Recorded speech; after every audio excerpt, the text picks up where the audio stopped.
We are now in the sixth part of Frederick, the Great's Life of War by House of History. 84 soldiers, including dead and wounded.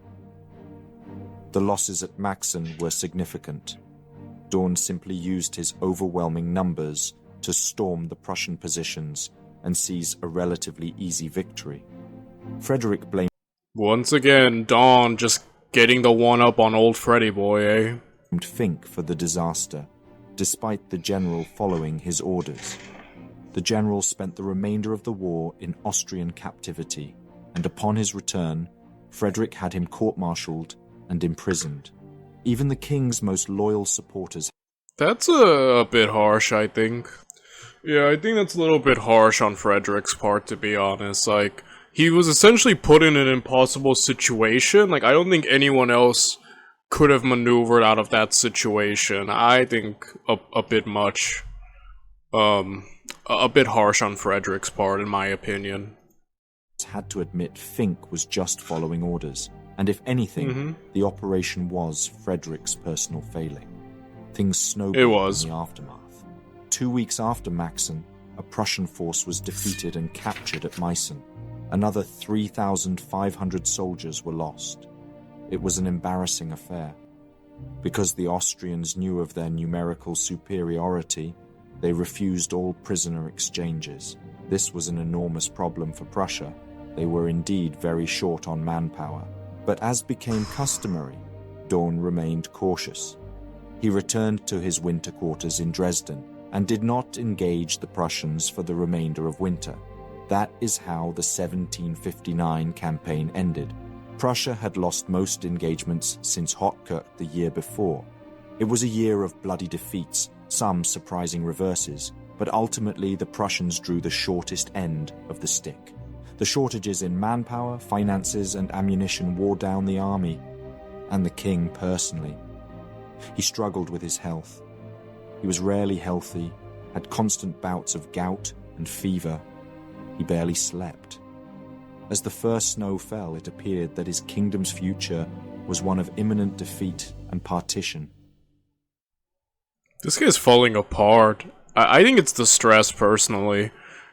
Like, I remember when I was, like, a teenager back in my junior year of high school, probably the most stressful year of my entire life.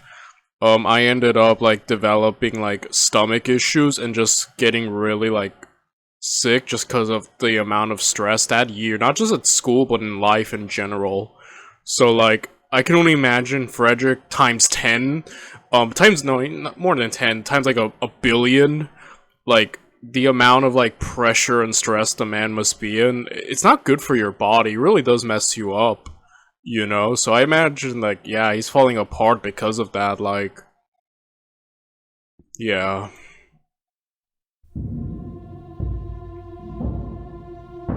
Landeshot. On January 1st, 1760, King Frederick the Great of Prussia sent a letter to his brother Henry. After years of bloody warfare and constant setbacks, the letter provides a candid look at his kingdom's hopeless situation. Our situation is abominable. My heart is eaten away by sorrow. And what depresses me most of all is the knowledge that I have come to the end of my resources. We have nothing left. I do not wish to plunge you into gloom on this New Year's Day, but I have to speak frankly, and this terrible prospect is evident to all who do not shut their eyes to it. The disastrous Battle of Maxen, ending the 1759 campaign, severely weakened the Prussian position. It revived Austrian, Russian, and French motivation to deal with the kingdom once and for all. Prussia's position was not lost on its adversaries. Count Kaunitz, the foremost proponent of war at the Austrian court, wrote to the Russians, "The King of Prussia is as good as destroyed. The English financial strength is exhausted. Frederick's bouts with his health had been rather prevalent ever since the onset of the 1758 campaign. Now, after a total of 4 years of war, with tens of thousands of dead, stress, losses, setbacks, reverses, and twists, his health wasn't getting any better. By the winter of '59, it appeared Frederick's morale was at an all-time low. He did not see any prospect of establishing peace, and if he lost one more battle, he felt it would collapse his entire kingdom. 2 years of continuous severe defeats took its toll, and the 1759 campaign... Oh my goodness, these elds, bro. Oh, those are bad statistics. ...had been exceptionally bloody and disastrous. Moreover, his finances, something he took pride in always having in order, were in an abysmal state. He debased the currency, and inflation spurred, helping his short-term budgetary problem. The Austrians had scored an alarming number of victories. The Russians would undoubtedly return, and even Ferdinand on the Western Front had a difficult time against the French and their new energetic commander, the Duc de Broglie. A personal note written during this time reads, "I do not know whether I shall survive this war, but I am firmly resolved, in case this happens, to spend the rest of my days in seclusion, in the bosom of philosophy and friendship." The victory against the French at Minden was among the brightest points of the year, and additionally, the British victories against the French in Canada.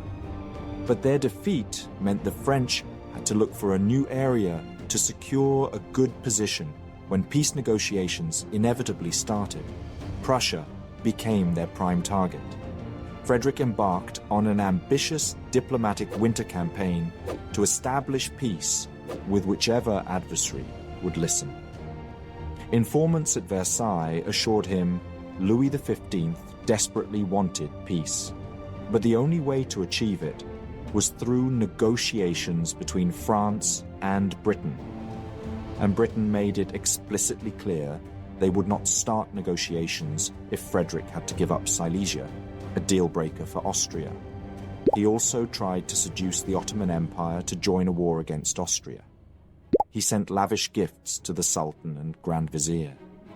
These did not result in anything, but the actions underscored the dire situation Prussia found itself in.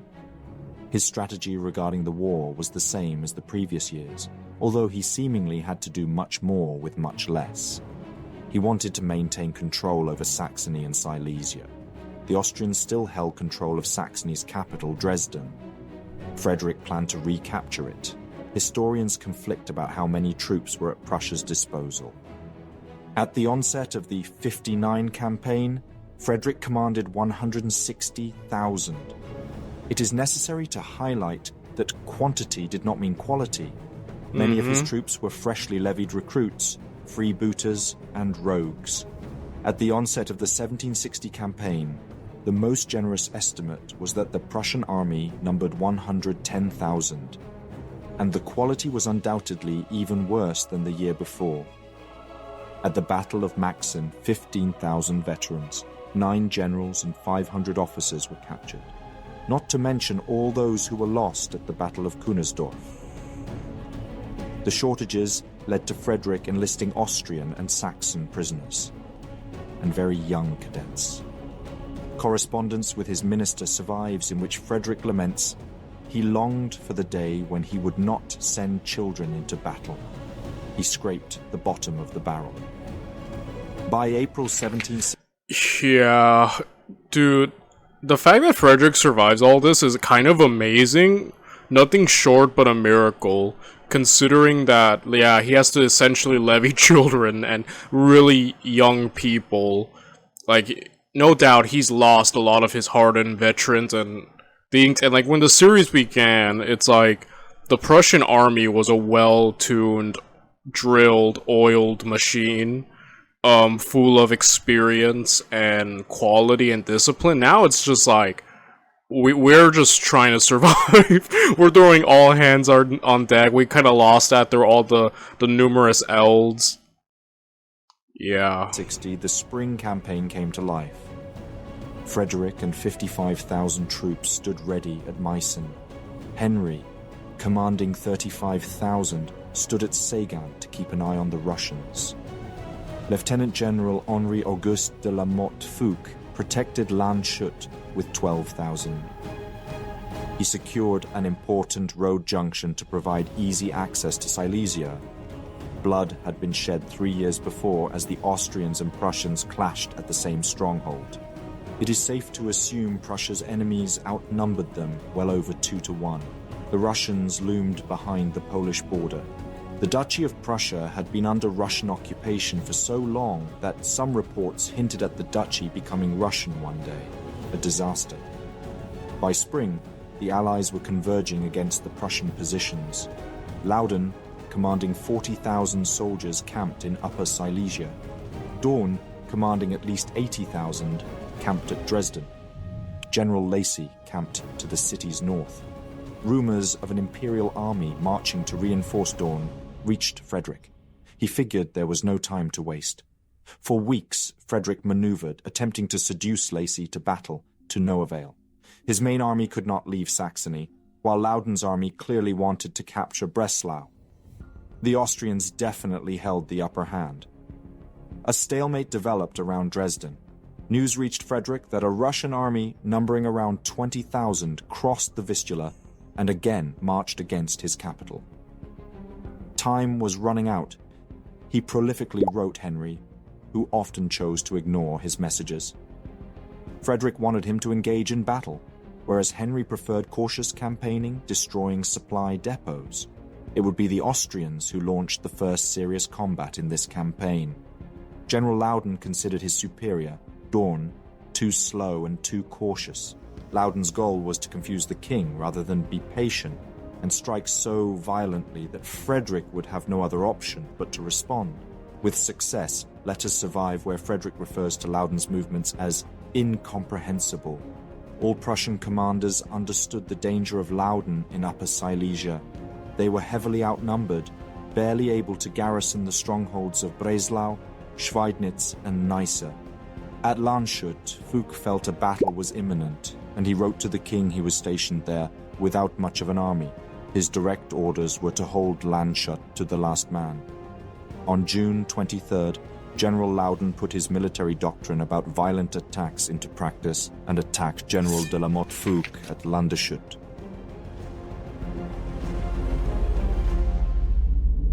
Despite his army numbering 11,500 soldiers at best, Fouquet's position was relatively secure. He commanded 9,500 infantry, nearly 2,000 cavalry, and 69 guns. Landshut was a strategic stronghold for a reason. The Prussian army was positioned on most elevations around it, holding the strategic high ground. If need be, there were several passes across the Bober River they could use to escape, but Loudon was resolved to overwhelming the Prussian positions. He deployed his army, numbering up to 30,000 in several columns. I'll say, though, I know that, Dawn has been... He keeps calling him cautious and slow, but when he has struck, he has succeeded. Like I said, I don't really... I feel like it's almost... I mean, it is a fact he is moving slower and probably not as aggressive as some people would like, but when he does move, I feel like he's cerebral and methodical is the word I use to describe him. And that when he does strike, it's usually a success. So far, yeah. And I think he's probably the best of the Austrians in terms of his success and victories over Frederick. Excuse me. So I'll say probably going against him I don't think is a good idea personally. But we'll see what Loudon can do. Loudon's not wrong in thinking he can just overwhelm because again, Fouquet, yeah, so far is already numerically outmatched, and Loudon probably knows that. Well, he does know that. And again, we've seen the Prussians lose due to numerical superiority many times already so far. So yeah. 2 columns of infantry were tasked to charge against the northeast and east rises through Vogelsdorf. Once these engaged in combat, another part of his army would charge against the Mummelberg and Buchberg. To the south, some irregular contingents stood at the ready to divert Fouque's attention. All the way to the south, a column was to attack the Prussian far right at Reichennersdorf. Loudon ordered his cavalry to hold back and reinforce parts of the line which would need it during combat. Just before 2 a.m. on the morning of June 23rd, the Austrian columns moved into action. Thick woods, fog, and darkness hid their movements. The road to Vogelsdorf was uneventful, and soon the first Austrian columns engaged in combat against the Prussians at its outskirts. Surprised and unprepared, these were driven away. The Austrians launched a fierce follow-up charge against the second Prussian line to the west. These were annihilated. Within an hour, Vogelsdorf was seized. It gave the Austrians an ideal strategic position to launch their main assault. With the Buchberg exposed, the Prussian left flank was in full retreat. Meanwhile, the other northern column advanced relatively rapidly. Any scattered Prussian contingents were easily beaten back. The Austrian vanguard reached... What a disaster. Already off the bat, like, it just seemed like it's gonna be another clean sweep for the Austrians. Look, they just came in full force and already have taken this side. Like, Fook is already, like, he must be like, what the fuck? Because, like, look, he's already, like, exposed, like, nearly here, man. Reached the lines of Landeshut, where Fouquet decided to make a stand and fight tooth and nail. Fighting around Landshut continued for several hours. To the south, the advance was much more difficult. The first two Austrian attacks were beaten back by the Prussians around the Blasdorfer Berg. After several charges, the Prussians were briefly beaten back, but reinforcements allowed them to counterattack and recapture their original positions. But to their rear, the enemy made inroads against Landeshut. Before too long, the Austrians scaled the barricades, and the Prussians were driven from the stronghold. Fouquet's escape route was blocked, and he collected his scattered troops in a clearing. Fouquet acted with commendable initiative. He ordered his remaining infantry to form a square and withdraw towards crossings in the Bober, despite being cut off. His remaining cavalry advanced and had to clear the passes. As they prepared their retreat, freshly arrived howitzers opened fire. Under heavy artillery fire, the outnumbered Prussian infantry fought off several charges against them, often at bayonet distance. The Prussians on the southern hills held out stubbornly as well. Loudon ordered his artillery to focus on them, but the outnumbered Prussians held out. It was not until an infantry corps crossed the Bober River and flung themselves into their flank and rear that all Prussians on the Blasdorf were killed or captured. Meanwhile, to the north, the Prussians... This is a loss, right? Like, sometimes I kind of, like, refrain from declaring too much, because I'm like, oh, something could happen, but this... Fouquet would literally need a miracle in order to win. At this point, just retreating and getting out would be enough. But like a win, a decisive win, just does no longer seems like an option now. Were in a very dire situation. Combat had been ongoing for hours, and the infantry square tried to hold the line under incredibly punishing conditions. Fouquet did his best to rally his men. Unbeknownst to him, the cavalry had successfully cleared the crosses. Then, across the Bober, they ran into Austrian infantry and dragoons who approached from the far south. Despite being outnumbered, the Prussian cavalry commander charged at them resolutely.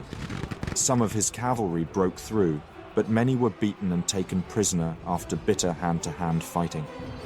Nearby the village, the Austrian artillery continued mauling Fouquet's men, who entrenched themselves as well as they could. They were heavily outnumbered, as the Austrian infantry reinforced the front lines. To their south, Austrian infantry emerged along the defences between the Bober and Galgenberg. The Prussians were threatened on both flanks and their front. They could do nothing but retreat. A battered, scarcely operable force tried to reach the clearings. Loudon ordered Fouquet to surrender several times, but he refused these summons. His infantry beat back repeated charges against their positions as they made their way across the river. Across the river, a horrible surprise awaited them. Their cavalry was nowhere to be seen. Instead, the Austrians controlled all crossings and surrounded the clearing and small village the Prussian army emerged at. They could expect no quarter. They knew an attack was imminent. The Prussian forces valiantly held their ground against the initial surge of enemy cavalry. But as their ammunition dwindled, the Austrian infantry stormed the battlefield. Cracks emerged among the entire Prussian army. The clash was a tempest of steel as Fouquet was struck down from his steed by a hail of bullets, wounded thrice. A fierce struggle erupted around the fallen general. In a display of chivalry and valor, Prussian General Voigt offered his own parade horse to the badly wounded Fouquet. Fouquet, with unwavering spirit, refused, stating, "I would not soil this magnificent steed with my blood." Voigt replied with reverence, "The sheen of the steed would only be enhanced by being stained with the blood of a hero." Okay, that's really sweet. That's actually a really sweet moment, what the heck? But yeah. But also, I don't blame Fouquet for just wanting to die here and just lose, because everyone who retreats, Frederick's just gonna hate you. So, the only way to appease Frederick is probably just to die in battle. If you can't win, dying in battle is the next option to not get on Frederick's bad side. He probably recognizes that. He's like, man, even if I escape here with my life, Frederick's gonna hate me, so maybe it's better just to die. As artillery mauled their positions, Austrian cavalry charged against the Prussians from every side. Finally, the Prussian army was overwhelmed and its soldiers either surrendered or were killed. It was a massacre and another unmitigated disaster. By the end of the day, Prussia lost almost 2,000 soldiers on the battlefield. Another 8,315 were captured, including Fouquet himself. They lost 67 artillery pieces, 34 colours and 2 standards. Less than 1,000 survivors escaped to Breslau. Fouquet himself suffered 3 sabre cuts. The Austrians lost a bit under 3,000 men. He furnished an example of what courage and strength of will can do against superior numbers. His action that day can be compared to that of Leonidas at Thermopylae. Wow.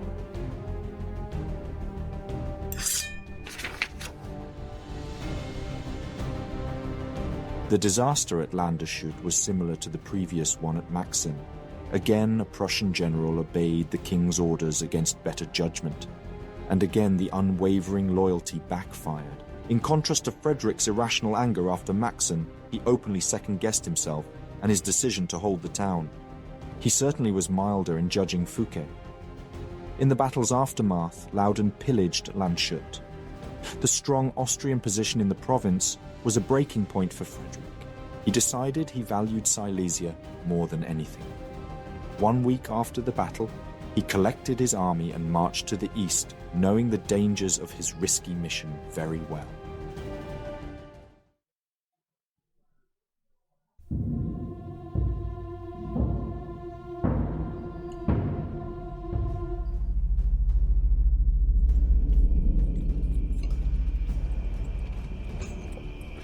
The summer night was shrouded in darkness as the clock struck 3 a.m.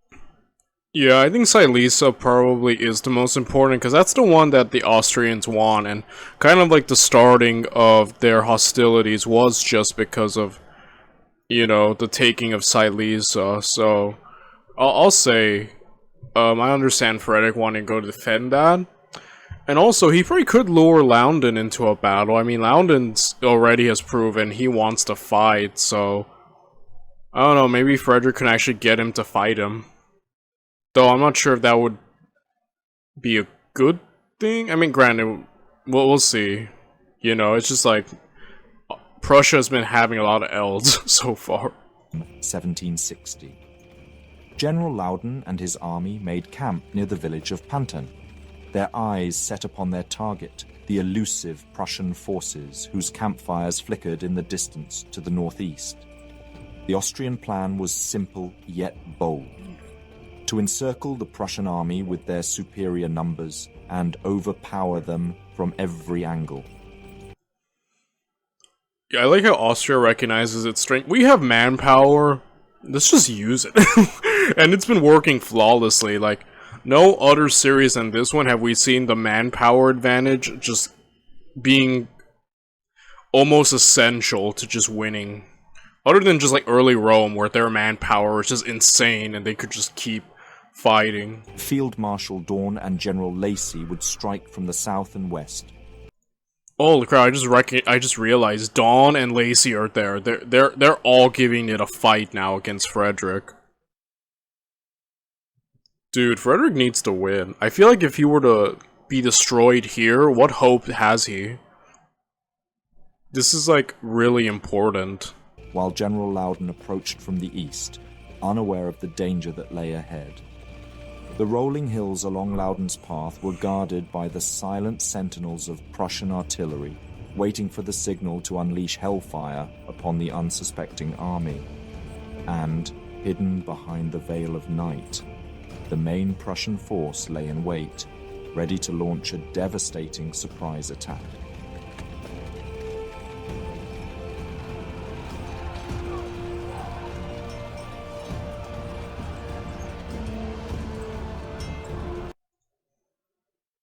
Which one are you, though, Frederick? Carthage or Rome? Probably, I'd imagine Frederick. I don't know, Frederick probably see himself as Rome, I feel like. Or maybe Carthage, I don't know. But point is, I know he's just kind of comparing just the great monumental struggle and rivalry he has with Austria.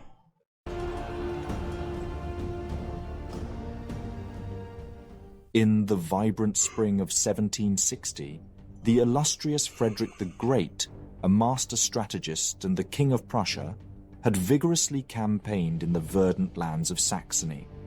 His primary objective was to lure the revered and formidable generals Daun or Lacy into battle. His valiant efforts proved to be in vain as the Austrians eluded his pursuit. Yet the brilliant king did not falter and was determined to outsmart his foes. As fate would have it, news arrived that Daun was marching east towards Silesia, and Frederick knew he had to act fast. The austere monarch was aware that the main Austrian army, ravaging Silesia, would inevitably result in a crushing defeat. Thus, the cunning king conceived a plan to lure Daun back, and he laid siege to the majestic city of Dresden on the 19th of July. However, the city's garrison, commanded by the indomitable General Macquarie, was fierce and had high morale. The Prussian forces were confronted by some 14,000 seasoned veterans ready to take on their adversaries. Despite the daunting task ahead, Frederick's ingenious tactics worked wonders. Within a week of the siege, he received the long-awaited news that Daun and Lacy were marching against him. As Daun returned to Saxony, Frederick decided to abandon the siege, and a brief stalemate developed. Although Frederick did not have the means to continue, he did not leave empty-handed, for he burned vast parts of the city. His actions earned him much international criticism, but the king remained undeterred. As events unfolded in the east, the seasoned Austrian general Loudon gave Frederick a harsh lesson on how to take a fortress. The Austrian forces captured the strategically vital Landeshut, mercilessly overpowering the Prussians. Emboldened by his swift victory, Loudon led his army to storm the strategically important Silesian fortress of Glatz. Lieutenant Colonel Bartolome and his 3,000 soldiers, primarily conscripted Saxons and Austrian deserters, were no match for the numerically superior Austrians. Frederick's ugly side surfaced when Bartolome was court-martialed and executed upon his return from Austrian captivity. His defeat made one thing clear. Loudon and his aggressive military doctrine posed a significant danger to the Prussians. On the Western Front, Ferdinand of Brunswick faced a seemingly insurmountable challenge. A 150,000-strong French invasion threatened to crush his forces. Despite Ferdinand's valiant efforts, the French army vastly outnumbered the Allied army and pushed them back into Hanover. But for now, Frederick had other worries. In the east, a Russian army under General Chernyshev marched across the Oder, their sights set on linking up with Daun's forces in Silesia. The Russian advance was relentless, and soon Saltykov and his 25,000 soldiers marched west from Posen, closing in on their prey. No Prussian army was numerous enough to stop the Russians and prevent... I keep saying this, but holy... These odds are awful. And, like, this entire series is just Frederick getting jumped. Like, the entire time, this poor man is just getting jumped on all sides. Oh my goodness. ...them from linking up. At best, Prince Henry and his 35,000 soldiers could only shadow the Russian forces, hoping to delay them long enough for Frederick to make his move. As the two sides drew closer, tensions rose, and the air was thick with anticipation. The king knew that the next battle would be crucial. Victory was essential, and defeat was simply not an option. But his army was dwindling. Soldiers were lost to disease and desertion, and morale was at an all-time low. Despite the odds, Frederick remained resolute, knowing that his fate and that of his kingdom rested on the outcome of the coming battle. Meanwhile, Loudon continued his relentless march, capturing fortress after fortress and laying siege to Breslau, the undisputed strategic prize of Silesia. Daun knew that victory was within reach, and together with Lacy and their 90,000-strong army, they embarked on a march to link up with Loudon's forces. Frederick watched from afar, his unease growing with each passing day. He knew that his enemies were plotting something, and he feared that he was falling right into their trap. But he had no choice. He took his 30,000 soldiers and followed Daun's army, the two armies so close together that they appeared as one. With the fate of Prussia hanging in the balance, all that remained were a few weakly garrisoned Silesian fortresses. But the defenders of Breslau, commanded by Bogislav von Tauentzian, were made of sterner stuff than those at Glatz. They held out against the siege, and von Tauentzian sent Prince Henry a desperate message begging for reinforcements. In a daring move that would go down in history, Prince Henry launched a lightning march covering an incredible 100 kilometers in just 3 days.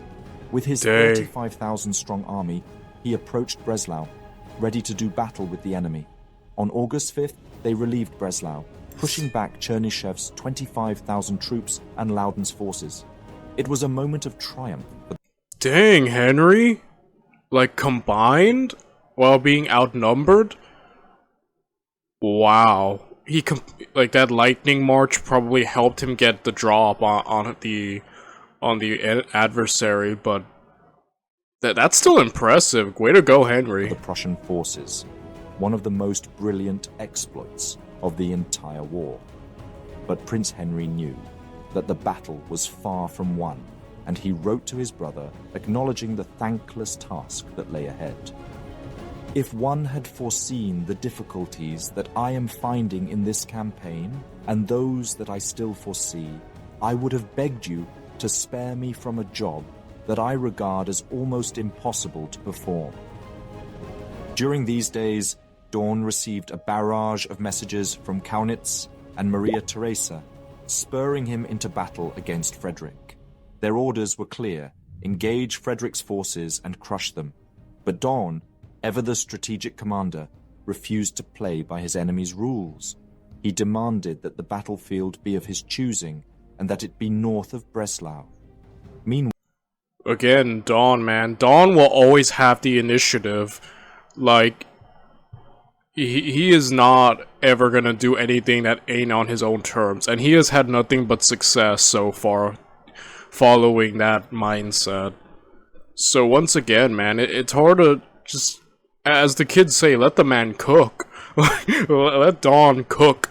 But I'm wondering, him and Frederick are about to engage each other one more time, well, we don't know about one more time. We still have like 2 hours left, but they're about to engage for round 3, and like I'm wondering if Frederick has learned a thing or two from Daun now. Meanwhile, news reached the Prussian camp that Saltykov was urging Chernyshev to unite with the Austrians. Time was running out, and Frederick knew that his only hope was to join forces with Prince Henry's army. They could at least offer a fighting chance against the overwhelming numbers of their foes. With shrewd foresight, Frederick predicted that the battle would take place around Liegnitz. But fate had other plans. Disaster struck as the enemy converged on Frederick's positions. He desperately raced eastward to meet with Henry, only to see Daun's army crossing a river, blocking his path to Breslau. As he scoured the terrain for a way out, he stumbled upon Loudon's forces. Trapped and outnumbered, his hussars were soon surrounded by Lacy's men. Senior officers burned ciphers and papers, convinced that the end was near. On August 15th, both armies clashed near Liegnitz. Man. You know what I really like about Frederick? I think more than any other commander we've ever followed, he makes a lot of errors, like, you know, some not all his fault, but you know what I mean, like, he kind of misjudges situations, misjudges movements, sometimes is caught off guard a lot. Like, I really like that because, like, unlike someone like when we were following Alexander or Napoleon for the majority of his reign, like, they were really, like, mistakes were seldom, you know what I mean? Like, at least when we were following the tellings by, like, kings and generals and whatnot, he could have left plenty out, but I'm just saying, like, you know, like, mistakes from these guys, like Napoleon, Alexander, Caesar, were very seldom, and it was kind of like, oh, you made a mistake, kind of like, it's more shocking. Frederick makes a lot, and that's not to say he sucks or anything. I kind of really like that, because it kind of, like, humanizes him more in a sense. Like, you know, there's a lot of times where he's caught off guard, where he makes guesses that are just wrong, predictions that don't work out.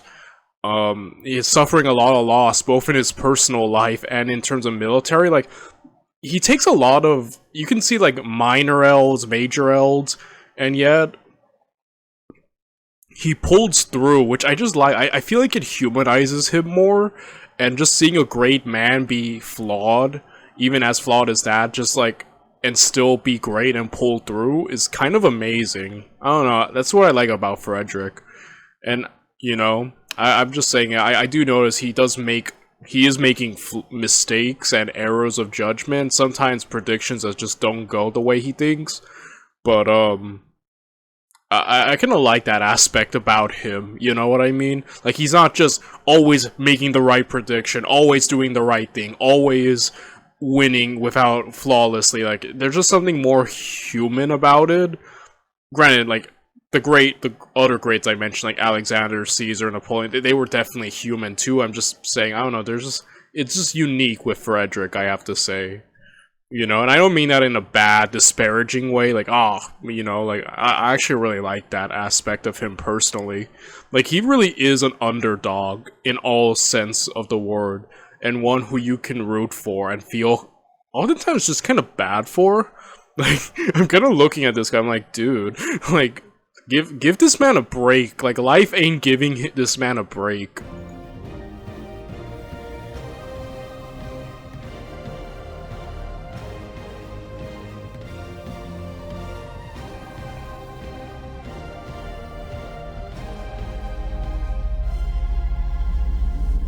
Daun's mighty army amassed an overwhelming force, with numbers reaching between 90,000 to 120,000 soldiers, a staggering 3 times the size of the Prussian army.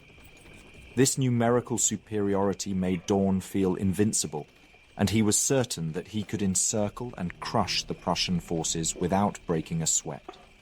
Daun's strategists, Lacy and Loudon, would converge from the west and the east, respectively, with the plan to attack Liegnitz from all sides. As the sun began to rise on August 15th, Daun, with an army of 80,000 soldiers, marched forward from the south, while Loudon, with 24,000 soldiers, formed the anvil for Daun's hammer. Together, they would create an unstoppable force to destroy the Prussian army once and for all. The plan was to launch a full-scale attack at dawn and watch as the Prussians crumbled under their combined might. Frederick knew he was outmatched and outnumbered, and that his enemies desired nothing more than to encircle and crush his army. It was an obvious strategy. He would have done the same. But he was determined to outfox the Austrians, to use his wits to survive against all odds. He had to think and act fast, or his army would fall. During the night, Frederick made a bold decision. He moved his entire encamped army to the strategic high ground of the Pfaffendorf Heights to the north, where he could see the enemy coming from a distance. He ordered his men to keep their campfires burning to mask their movements. Okay, so from the opening, he takes the high ground position and just rains fire on London as he's marching here. Which would probably have to force Dawn to immediately come over and try to relieve his ally, right?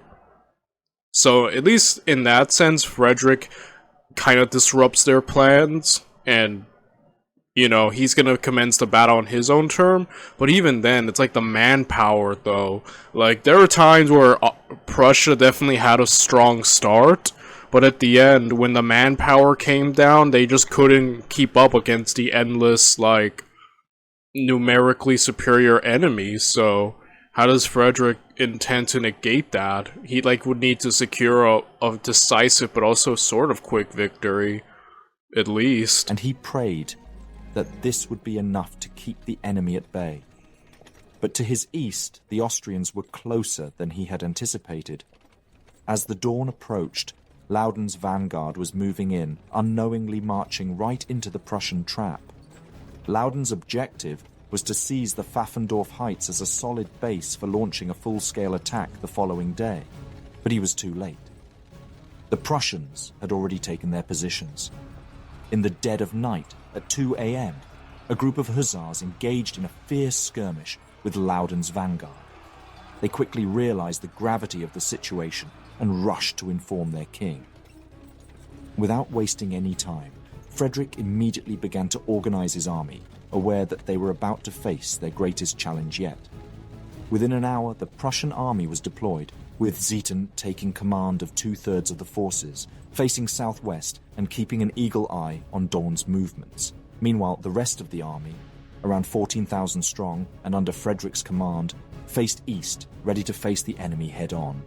Frederick quickly ordered a part of his army, including artillery, to occupy the strategic elevations facing the road from which the enemy was approaching.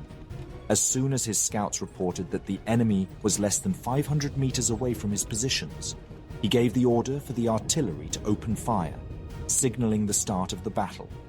As dawn broke just after 3 a.m., Loudoun, the Austrian general, was caught off guard. He had assumed that Dawn and...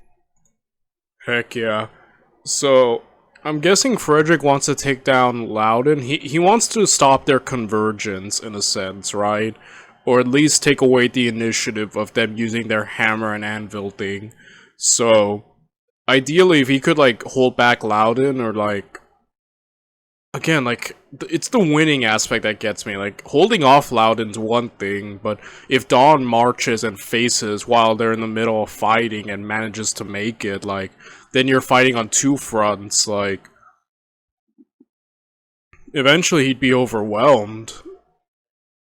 So, like... Assuming that the goal here is to win, he would have to take down Loudoun quickly. Or at least defeat him, drive him off. How's this gonna go? Lacy were advancing from the west and south, and that at best, he faced a minor Prussian picket. The thunderous barrage of artillery fire shook him, but he was not deterred. He ordered his cavalry to circle and charge the Prussian left flank, hoping to gain an advantage in the battle.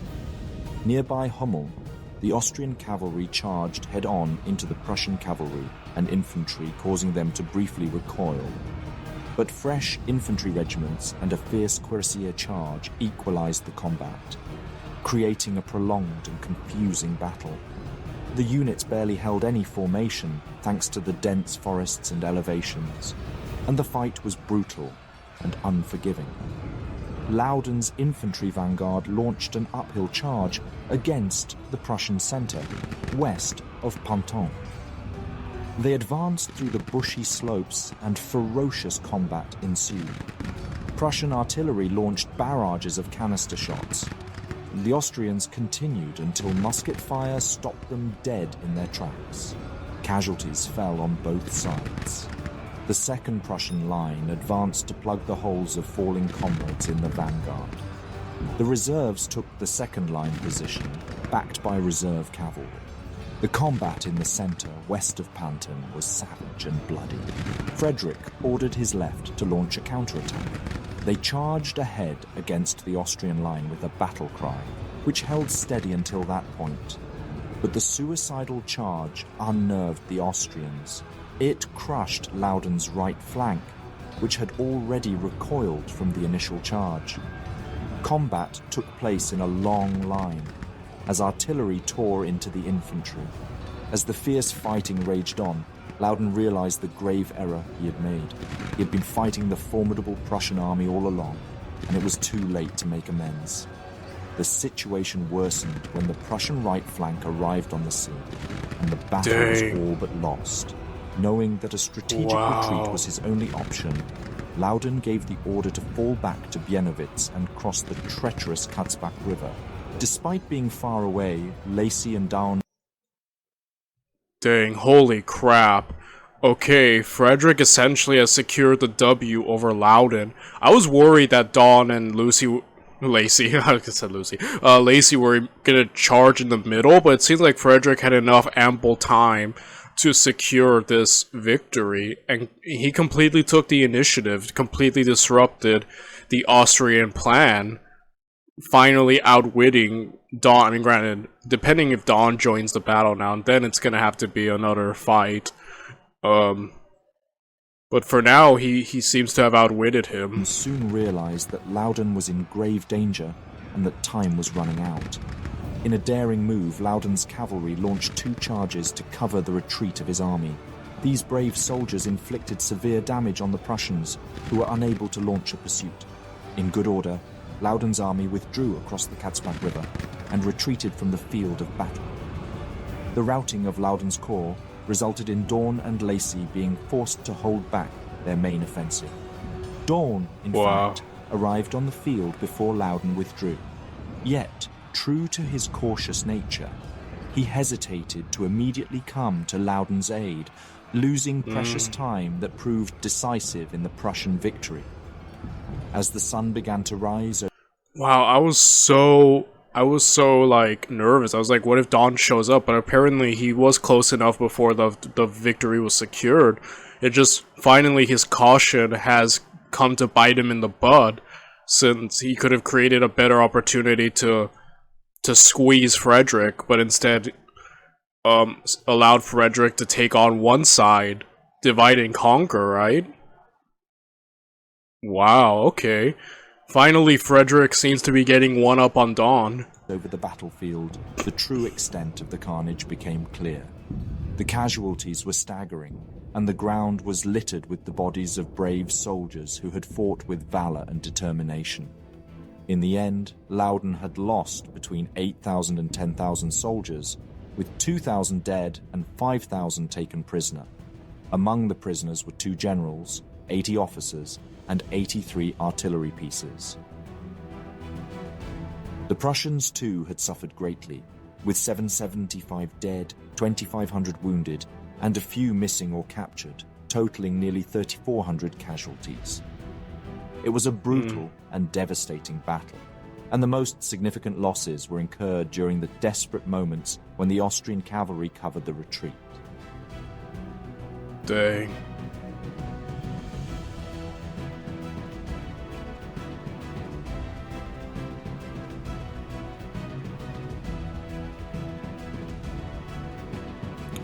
It really is. That was just great maneuvering. Once again, Frederick just amazing. That was honestly just beautiful to see. Tim Blanning's discernment of the weight of triumph at Liegnitz is truly on point. The Battle of Liegnitz was a decisive moment in the 7 Years' War. It shattered the pattern of military defeats that had beset the Prussian army since the Battle of Hochkirch, which had taken place 2 years prior. Although Frederick himself did not boast of his personal heroism, those who bore witness to the battle recounted his valor in the face of danger. His horse was shot, his coat was riddled with musket balls, and his personal attendants fell mortally wounded. Dang. The routing of Loudoun's corps resulted in Daun and Lacy being forced to hold back their main offensive. Daun, in fact, arrived on the field before Loudoun withdrew. Yet, true to his cautious nature, he hesitated to immediately come to Loudoun's aid, losing precious time that proved decisive in the Prussian victory. The significance and ramifications of the Battle of Liegnitz cannot be overstated. The engagement was not particularly grandiose in itself, but as Tim Blanning observed, it was a battle that Frederick could not afford to lose. If the Austrian plan had come to fruition, Daun and Lacy would have crushed the Prussian army, surrounded as they were by 3 massive enemy forces. The casualty count would have likely exceeded that of Kunersdorf. Chernyshev's corps would have easily dealt with any surviving remnants of the Prussian army.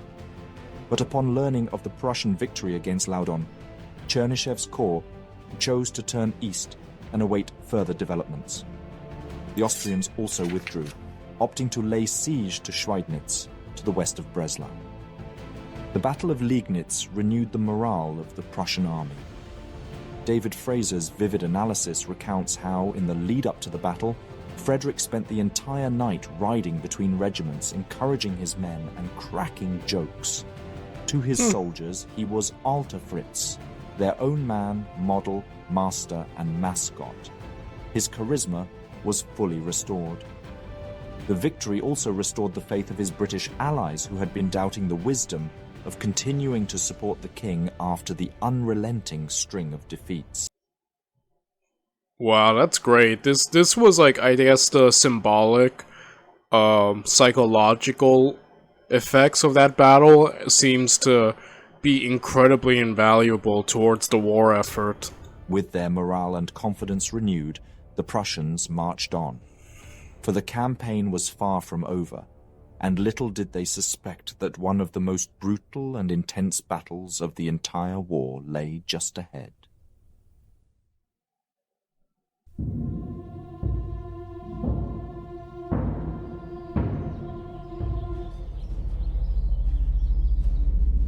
As the morning mist parted on November 3rd, 1760, the esteemed Austrian Field Marshal Daun and his commanders gathered for their daily meeting. With bated breath, they awaited news of the infamous Prussian army led by the brilliant Frederick the Great, who was known for his cunning and strategic prowess. Yet, the Austrians had secured an unassailable position, a bastion of tactical advantage that made any frontal assault tantamount to a suicide mission. A battle of wits was about to begin. Suddenly, across the thickly wooded forest, the sound of steel clashing against steel reverberated through the air. Could it be? Could the audacious Prussian king have the temerity to outflank Daun's entire position and strike at his rear? Oh my goodness. The flank. The oldest trick in the book. Oh my goodness, look! It seems like he's about to completely surround the Austrians and Daun. Daun couldn't be sure, but he knew that he couldn't afford to take any chances. He quickly ordered a redeployment of his troops to face the unexpected threat. And so it began, the Battle of Torgau. Both sides fought fiercely, determined to emerge victorious in this epic struggle. And even today, contemporaries and historians alike speak of the brutal intensity of the battle.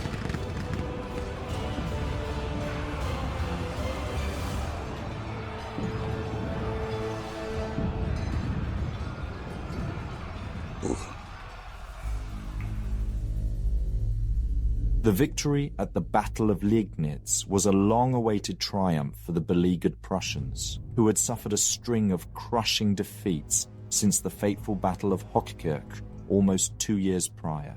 Yet, even with this significant win, Frederick remained despondent and uncertain about the ultimate outcome of the war.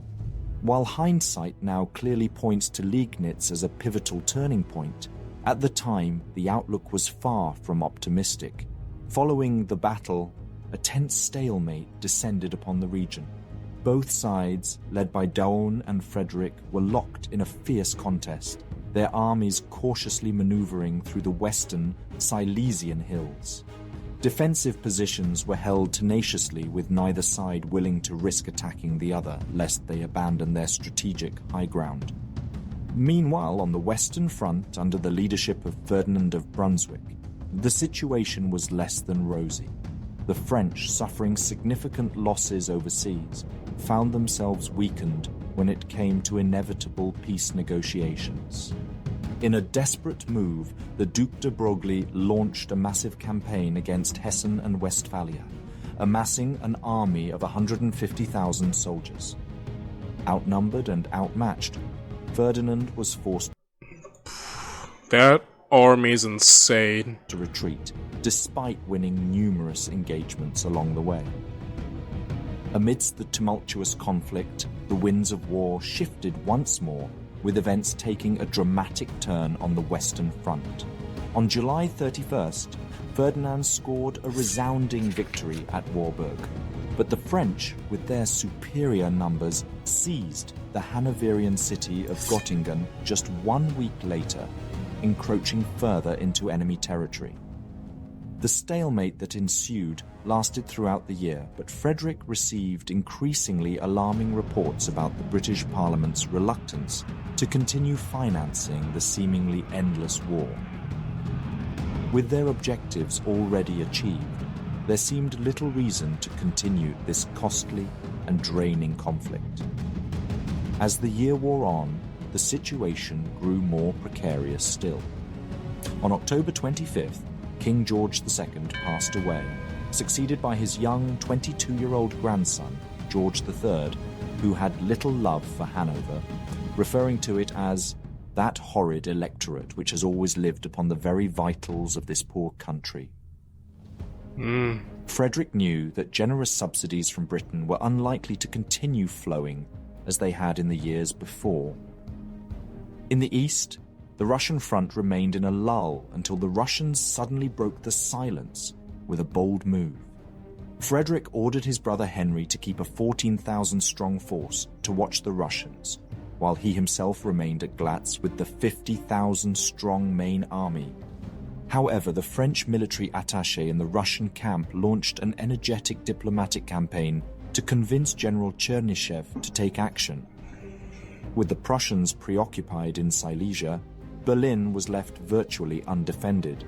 The Russian general conceded, and with a formidable 17,000-strong army, he marched on the city, capturing it with ease in the first... Oh my... He got Oh my goodness. He caught the capital. Sorry, I got caught off guard by that, like... I wasn't expecting Berlin. Like, there were some close points earlier on, but I can't believe it's fallen. Week of October. Soon, Lacy joined him with 18,000 Austrians and Saxons, turning the tide of the war in a new, dangerous direction. As the Russian invaders descended upon the capital city of Berlin, they were not content with mere victory. Plundering and vandalism ran rampant, with the Charlottenburg and Schönhausen palaces falling prey to their destructive whims. But this was no glorious triumph, for the Russian army suffered its greatest losses during a botched attempt to blow up a powder mill, with 15 soldiers meeting their end. With the knowledge that his victory at Liegnitz had not turned the tides of the war, Frederick knew that he must make a strategic retreat to Saxony in order to defend his electorate, and perhaps even relieve Berlin from the clutches of his enemies. With unyielding determination, he began his march from Sagan, unnerving the Russian forces enough to abandon their hold on the capital. Daun, receiving constant directives from Maria Theresa, knew that he could not afford to lose control over Saxony or engage in battle with the king at any cost. In order to increase their chances of victory, he planned to unite with Lacy, who was marching south from Berlin. But Frederick was no fool and rightly anticipated their movements, marching towards the important defensive position of Torgau to intercept them. With his brother Henry keeping a watchful eye on the Russian forces in Poland, Frederick was able to focus his attention on the Austrians and their stronghold in Torgau. The Austrians had taken a strong defensive position, allowing them to remain a credible threat to the entire electorate of Saxony. On November 3rd, the two armies clashed northeast of Leipzig at Torgau, a battle that would determine the course of the war. With both sides fiercely determined to emerge victorious, it was a fight to the death, with no quarter given or taken. The winds of war. Okay guys, I was checking the time. I want to see if I can actually watch this battle. Heck yeah, I can. Were howling once again as the Prussian and Austrian armies faced off in a fateful showdown. Torgau, a fortified stronghold on the west bank. I have to say, I've noticed the decrease in terms of numerical superiority that Daun has had. Previous engagements, he just had overwhelming numerical superiority. Here, him and Frederick are pretty close. Frederick has 50,000. Daun has 55,000. This is probably the closest they've ever been in terms of numerical prowess, you know? So I guess Daun can't fully rely on, I'm just gonna overwhelm them now, you know? Of the Elbe would become the crucible for this epic confrontation. The Austrians, confident in their elevated position facing south, had taken a strong defensive stance. With the Elbe, Torgau's walls, and treacherous terrain blocking any frontal assault, the Prussians had to find a way to outflank their enemy. Commanding an impressive force of 55,000 soldiers, Daun was a formidable adversary. His army consisted of 42,000 infantry, 10,000 cavalry, and a staggering 220 artillery pieces. Meanwhile, Frederick, leading a force of 48,000, had his work cut out for him. He had 35,000 infantry, 13,000 cavalry, and up to 250 guns at his disposal, but he knew that brute force alone would not carry the day. Frederick was not one to shy away from a bold maneuver. To outflank the Austrians, he devised a daring plan to circumvent their right flank from the west. This would be no easy task, as his army would have to march 12 miles, or roughly 20 kilometers, through treacherous terrain right before the battle. Frederick was aware of the risks, but he knew that the wooded hills would conceal his approach. Nevertheless, Daun was in an ideal position for observation, and Frederick needed to keep him distracted. To achieve this, he would launch a frontal attack against Daun's center at Subtitz, hoping to draw the Austrians' attention away from his flanking maneuver. With the majority of his army, 24,000 infantry, 6,500 cavalry, and 50 artillery pieces, moving to attack the Austrians from the rear, the fate of the battle would hang in the balance. The stage was set, and the battle for Torgau was about to begin. With a smaller army... This is such a daring maneuver. Daring is the correct word, in that, at the end, Frederick wants to use the oldest trick in the book, the flank, to defeat his enemy through maneuvering.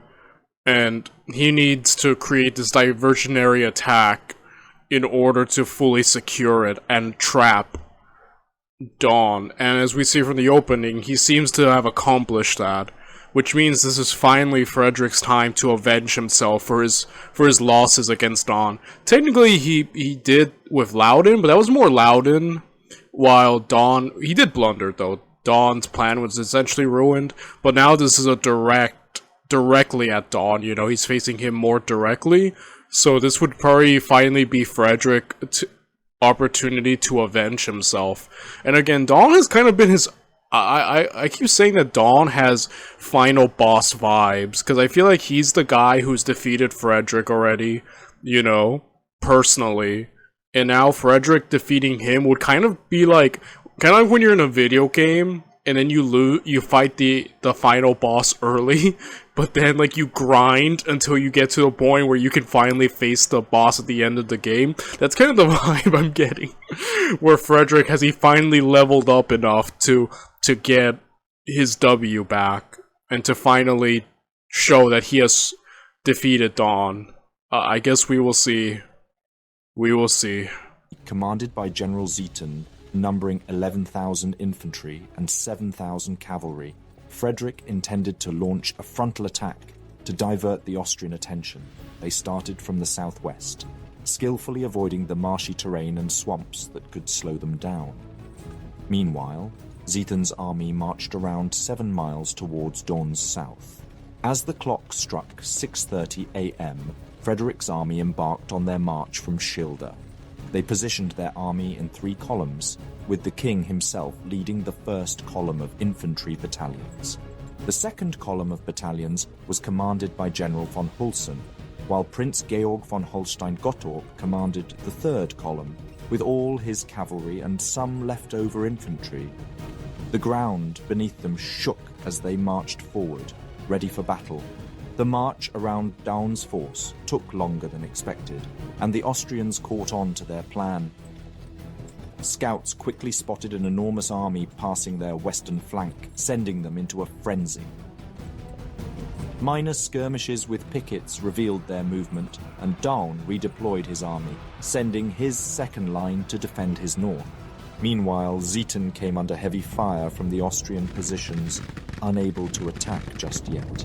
By 1 p.m., Frederick reached his intended position to attack, but there was no surprise. His artillery and Hulsen's column lagged far behind due to the rough... Okay, so he didn't get the 100% drop on Dawn. I mean, at least not as ideally as he wanted to, but he still has Dawn having to fight on 2 sides right now, which I think is a pretty good position to be on, at least for Frederick's side, you know what I mean? Terrain, and Holstein's cavalry was nowhere to be seen. Despite the unfavorable conditions, the king decided to launch the first attack by 2 p.m., prompted by the sound of cannon fire in the distance. As artillery on both sides opened fire, the first 10 infantry battalions attacked with fierce determination. However, the Austrian artillery was merciless, tearing through Prussian lines with ease. Before every soldier discharged their musket, the vanguard reportedly already suffered over half their strength in casualties, staggering back to their lines. But the Prussian soldiers were not about to give up. When a small vanguard of the Austrian infantry attacked, the second Prussian infantry line barely managed to stop them. Hulsen's battalions finally arrived on the battlefield and deployed, quickly turning the tide of the battle.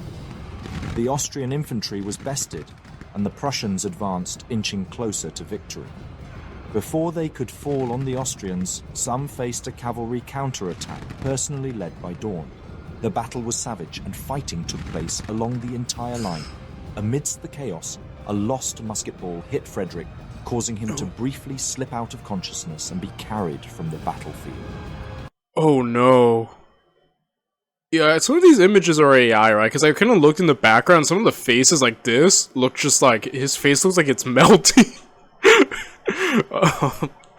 Yeah, some of the AI backgrounds are a bit, like, if you look at the background, some of these guys don't even look human, like demons.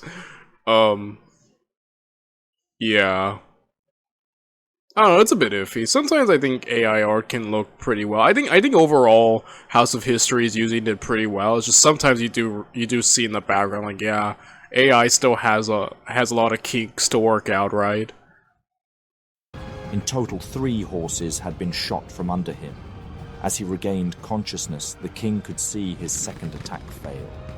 26 battalions were shot to pieces, and the Austrians destroyed large parts of his artillery.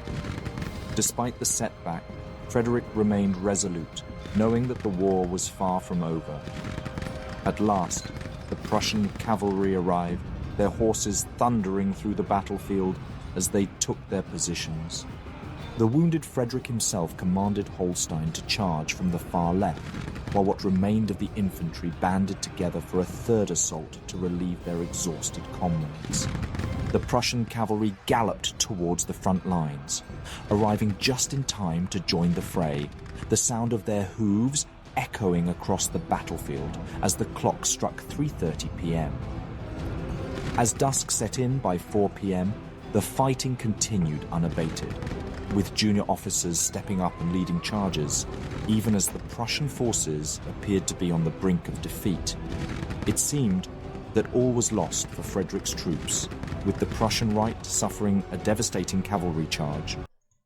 Man, you have to give it to frickin' Dawn. He's still giving them a fight, despite sort of being caught off guard. I mean, not fully, but you know, for the most part. On the fly, having to move and reposition, like, you have to give it to Dawn. Even personally leading, the guy is just a G. Like, he has been the best of the Austrians this entire series. Resulting in the swift destruction of 4 battalions and the capture of thousands of prisoners. Dawn was already dispatching a courier to Vienna to inform them of his hard-won victory, but fate had other plans. On the Prussian right, part of Holstein's cavalry charged full speed ahead, crashing into the unsuspecting Austrian infantry. 3 regiments quickly surrendered, while others fled in disarray, their officers desperately trying to rally their men.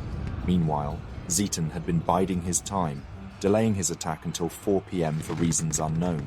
When he finally gave the order to charge, it was from a position much further west than originally planned. As close combat ensued, with Austrian infantry firing point-blank volleys against Zieten's forces. Amidst the chaos of the battlefield, an opportunity arose on the far right, where Holstein's cavalry launched a ferocious attack against the Austrian forces, closing in like a nutcracker on their far end from the north. The battle had raged on for hours, and Central Command had broken down, with Dawn himself wounded and forced to leave the field. Oh, snap! Battalions charged. Oh my gosh, they got Dawn. Dude, holy... You already cut the head off of the serpent with that one. Wow, this... How the tables turn, eh, guys? How the turntables. And withdrew on their own accord, and the dead and wounded lay scattered everywhere. As dusk settled in, Hulsen, himself injured but still fighting, led one final charge alongside Zieten's fresh cavalry. Together, they pushed the Austrians back onto the plateau, causing them to retreat in disarray. The infantry broke, and Prussian hussars chased the fleeing soldiers into the darkness of the night. The Austrians were forced to retreat towards the Elbe, defeated and demoralized. This hard-fought victory had come at a great cost to the Prussian army. Frederick, initially underestimating his losses, would later come to realize the true extent of the carnage.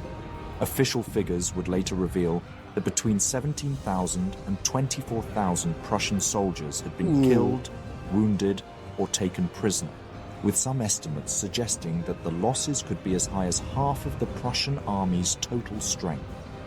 Despite this, Frederick forbade his subordinates from publicizing the excessive losses, and the surviving regiments were barely able to muster a battalion. The Austrians, too, had suffered greatly in the battle. Some estimates suggest that they had lost between 16,000 and 21,000 soldiers, with at least 7,000 taken prisoner, and the remainder either dead or wounded. They had lost 31 flags and 50 guns, and all those who were able to walk had fled the field. It had been a brutal and bloody affair, but in the end, the Prussians had emerged victorious. Again, can't take that away from old Freddy boy, man. He has pulled off a great victory, though I would call it Pyrrhic in terms of just the amount of men he lost, but still a great victory nevertheless. And he finally got his revenge on Dawn. He has officially leveled up. In truth, this is a wretched prospect, and a poor reward for all the exhaustion and colossal effort which this campaign has cost us. The Battle of Torgau raged fiercely, but though it ended with a victory, it was far from decisive. The Austrians remained unbroken, while the Prussians paid a heavy toll. Yet the triumph secured Daun's retreat from Saxony and Silesia, and in that regard Frederick considered it a moral victory. Nevertheless, the cost of this feat remained shrouded in mystery, as adjutants were forbidden from disclosing the number of casualties. The timing of the two-pronged attack was deemed abysmal by some, yet with poor communication lines and in the heat of the battle, it is doubtful that a better outcome could have been achieved. Some of Frederick's subordinates and historians saw the battle as futile, given that winter was fast approaching and the campaigning season was drawing to a close. However, others believed that the Battle of Torgau was the turning point of the war, mainly due to mutual exhaustion and depletion of resources. As mentioned, Frederick's primary goal was to force the Austrians away from Saxony and Silesia for the winter, and though the battle secured some ground, Daun still held Dresden, the capital of Saxony. Despite Frederick's hope that the enemy would abandon the city, this did not come to pass. The Prussians were quartered in Saxony and Silesia after a grueling year of war. On a cold December day, Frederick arrived in Leipzig, marking the end of a year of bloodshed and chaos. But as the new year dawned, Frederick was faced with a daunting reality. The upcoming campaign would require him to defend his kingdom with all his might. While the previous year had gone better than expected, his resources were dwindling, and the looming threat of his enemies' overwhelming numbers was a constant reminder of the relentless challenges ahead. The winter months were bleak for Frederick and his loyal followers. He was fraught with uncertainty about the future of his kingdom, his army, and his own health. But the Prussian leader refused to give up.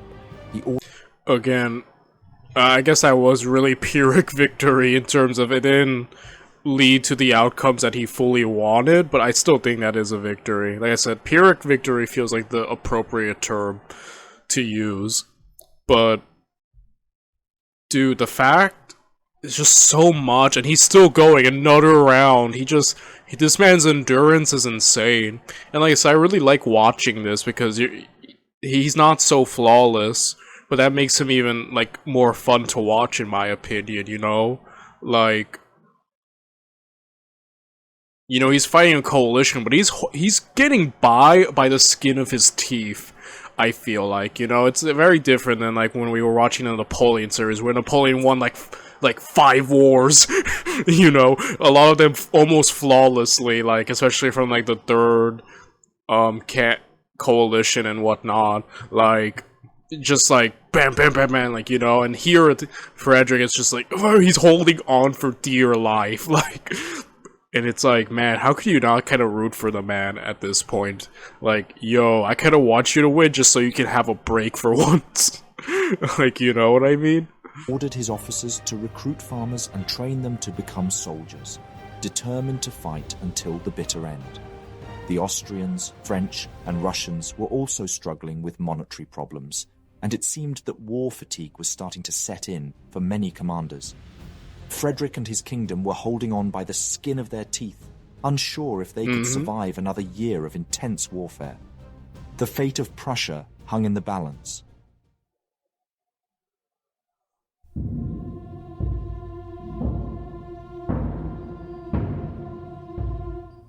This is all the advantage we have derived from that dangerous and bloody battle.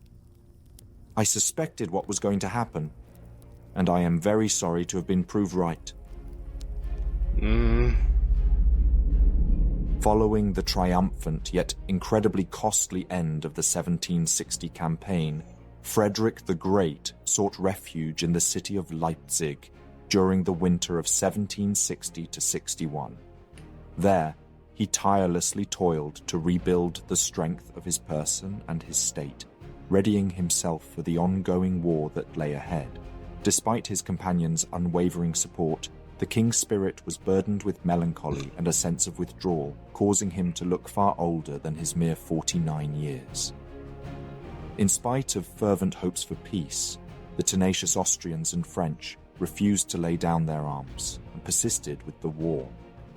Meanwhile, the Russians had welcomed their latest commander, the Tsarina's beloved Alexander Borisovich Buturlin, to their ranks. Marshal Daun, still recovering from the wounds sustained at Torgau, anxious to resign and more static than ever, was in command in Saxony. His more audacious subordinate, Laudon, aimed to join forces with a Russian army led by Buturlin, eagerly seeking to achieve a second Kunersdorf and vanquish their foes. With the next campaign on the horizon, the Austrians planned to keep 60,000 troops stationed in Saxony under the ever-vigilant Daun. Simultaneously, they aimed to reinforce Laudon's ranks in Silesia with no fewer than 72,000 soldiers, all prepared to launch a grand and unrelenting offensive alongside the mighty Russian army. I'm gonna have to end the video right here, but guys, tomorrow we finally finish this. I'll see you guys for the final tomorrow.